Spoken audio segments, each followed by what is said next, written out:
Et vous? Murmura-t-il. Elle fronça les sourcils, surprise. Moi? Est-ce que ça passera pour vous aussi? Ces mots la frappèrent comme une claque. Elle ouvrit la bouche pour répondre, mais aucun son ne sortit. Le soir venu, Sophie se retrouva à nouveau seule dans le salon. Louis était monté dans sa chambre, et la maison était plongée dans un silence pesant. Elle s'assit sur le canapé, les mains tremblantes, et fixa le vide. Elle savait qu'elle devait prendre une décision. Continuer à laisser cette tension persister n'était pas une option. Mais comment rompre ce cercle sans blesser Louis davantage? Soudain, elle entendit des pas dans l'escalier. Louis descendit, vêtu d'un pull et d'un jonc, l'air déterminé.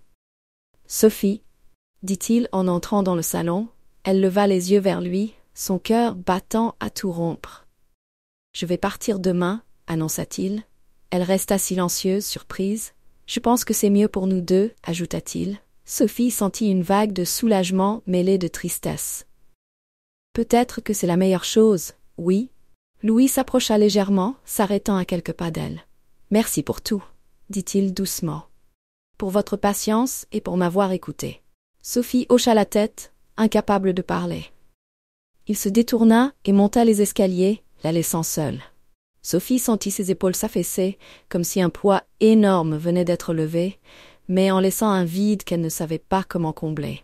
Dans la maison désormais silencieuse, Sophie se demanda si ce départ marquait vraiment la fin de cette étrange tension, ou si, au contraire, il ne faisait qu'ouvrir une nouvelle porte dans son esprit.